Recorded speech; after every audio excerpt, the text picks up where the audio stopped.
Bonjour Anissa Haddadi. Bonjour Philippe, bonjour à tous. Bonjour Rémi Jacob. Bonjour Philippe et Anissa, bonjour à tous. Au sommaire de votre journal des médias. Plus belle la vie, de retour à la télévision, de faux JT présentés par des avatars à la gloire du gouvernement vénézuélien. Vous allez voir, l'histoire est incroyable. Et puis, une opération lancée aujourd'hui par l'éditeur Bayard. Objectif, lutter contre les violences sexuelles faites aux enfants. On entendra la responsable des publications jeunesse dans un instant sur Europe 1. Tout d'abord, on commence par les audiences qu'ont regardé les Français hier soir. TF1 et France 3 au coude à coude. TF1 avec Koh-Lanta, 4,2 millions de téléspectateurs, soit 19% du public pour le lancement de cette 24e saison. Juste à côté, juste derrière, France 3 même avec Crime Parfait, 4,1 millions de téléspectateurs, soit 19,2% de part d'audience pour la série policière portée par Isabelle Gélinas. Enfin, France 2 clôture ce podium avec Apocalypse, le crépuscule d'Hitler, 2,4 millions de téléspectateurs et 10,7% de part d'audience pour la série documentaire de Daniel Costel et Isabelle Clark que vous receviez hier, ici même, cher Philippe, dans ce studio d'Europe 1. Europe 1, le journal des médias. On débute ce journal avec Plus belle la vie qui va faire son retour à la télévision. Oui, ça sera sur Chérie 25, ça commencera le 13 mars, on l'a appris hier, avec 2 épisodes diffusés tous les jours à 12h45. Alors, ça sera des rediffusions, mais c'est un joli coup quand même. La semaine dernière, lors de son audition à l'Arcom, Xavier Niel avait fait part de sa volonté de récupérer lui aussi le stock de Plus belle la vie, cela pour la nouvelle chaîne qu'il aimerait lancer. On vous en avait parlé ici même sur Europe 1. Et puis, ça marche à la télévision, les rediffusions de programmes très identifiés.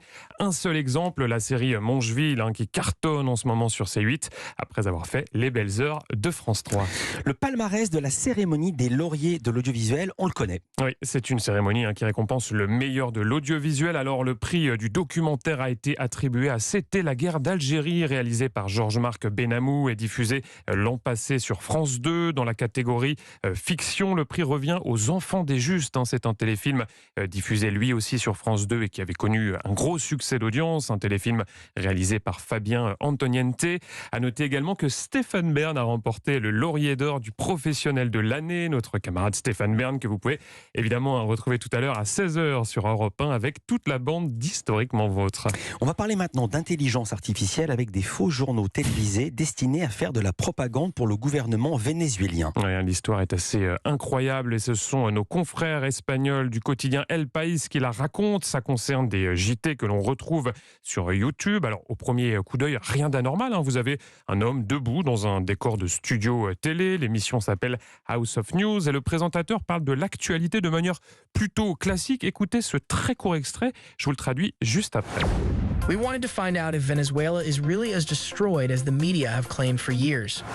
Alors, est-ce que le Venezuela est vraiment aussi détruit que les médias l'affirment depuis des années? C'est la question que pose ce présentateur avec en fond sonore, vous l'avez entendu, une petite musique de JT. Le problème, c'est qu'après vérification, il s'avère que ça n'est pas un humain. C'est un avatar, un faux journaliste créé de toutes pièces grâce à l'aide de l'intelligence artificielle. C'est vraiment bluffant, on dirait un présentateur télé. Alors, évidemment, quand on regarde de plus près, on se rend compte de la supercherie.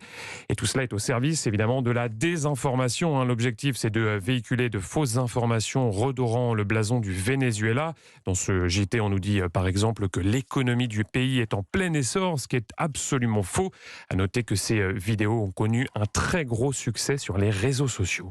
Un documentaire diffusé ce soir en prime time sur Canal+ Doc, il s'appelle Les Soldats de l'information et ce documentaire nous emmène en Ukraine. Oui, un documentaire qui a été primé lors du dernier festival de Luchon. Ça raconte le quotidien des journalistes ukrainiens qui ont décidé de continuer à informer coûte que coûte. 24 heures sur 24, ils sont mobilisés sur ce front de l'information. Leur vie a basculé avec une très très lourde responsabilité qui pèse sur leur épaule. Quand la guerre commence, la responsabilité des journalistes devient 1000 fois plus grande. Chaque mot peut tuer une personne ou des milliers. L'ennemi surveille en permanence nos antennes pour regarder ce qui se passe en Ukraine. Soit ils ont atteint la cible, soit ils ne l'ont pas atteinte. Soit ils ont rempli leur mission, soit ils ne l'ont pas fait. Et si tu communiques qu'il y a une attaque sur tel centre commercial à telle heure et que les gens du service d'urgence sont encore sur place, alors que tu montres le centre commercial, et ces gens-là peuvent mourir à cause de tes mots. Il n'y a jamais eu de responsabilité aussi grande pour ce que tu dis.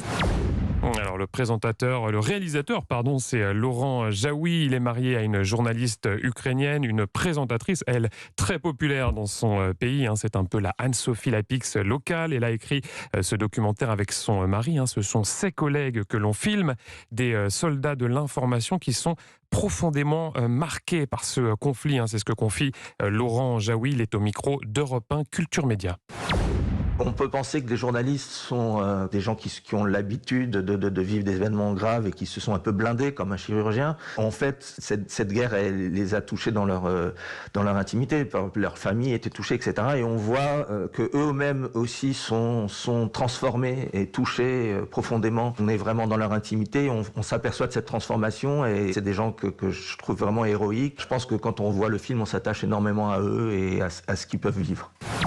Laurent Jaoui, réalisateur du documentaire Les soldats de l'information au micro d'Europe 1. Il est diffusé ce soir sur Canal+ Doc et vous pouvez également le retrouver sur MyCanal. Et vous m'avez dit, Rémi, tout à l'heure, c'est le meilleur doc que j'ai vu depuis 1 an sur le sujet. Remarquable. On termine ce journal avec un tour du côté de la presse pour enfants. Et avec une opération lancée aujourd'hui par Bayard Jeunesse, objectif sensibiliser aux violences sexuelles. C'est un véritable fléau qui touche chaque année 160 000 enfants en France. Alors pour aider les parents à aborder le sujet avec leurs enfants, l'éditeur a conçu des livrets, des petits fascicules qui sont distribués ce mois-ci avec plusieurs magazines du groupe. Parmi eux, Phosphore, qui s'adresse aux adolescents, mais également Pomme d'Api, Les Belles Histoires et Youpi Doc. Ça c'est pour les tout petits, pour les 3-7 ans. Et c'est très très important pour cette tranche d'âge de trouver les mots justes, comme l'explique Delphine Solière, c'est la directrice des publications enfants à Bayard Jeunesse. Elle est au micro d'Europe 1 Culture Média. En fait, quand on s'adresse aux 3-7 ans, on ne va pas leur dire « attention, tu risquerais d'avoir des violences sexuelles ». Non, ce qu'on va essayer de faire, c'est leur faire prendre conscience de leur corps, leur faire comprendre que leur corps, c'est un trésor. Il y a des personnes qui ne savent pas respecter le trésor des autres et qui vont demander des câlins trop rapprochés, avoir des gestes qui ne sont pas opportuns. Vous voyez, on va s'arrêter là. Mais déjà, si c'est quelque chose dont on peut parler en famille, qu'un parent, en le lisant à son enfant, peut laisser advenir une parole qui serait il y a machin qui m'a caressé, qui m'a serré trop fort, je n'aime pas ça, j'ai pas envie qu'il m'embrasse. Déjà, ça permet de faire comprendre qu'il y a des choses qu'on ne peut pas faire à un enfant. Delphine Solière, directrice des publications enfants à Bayard Jeunesse, et cette opération débute donc aujourd'hui dans des kiosques. Merci beaucoup Rémi Jacob. À demain pour un nouveau journal des médias Youpi Doc. À demain.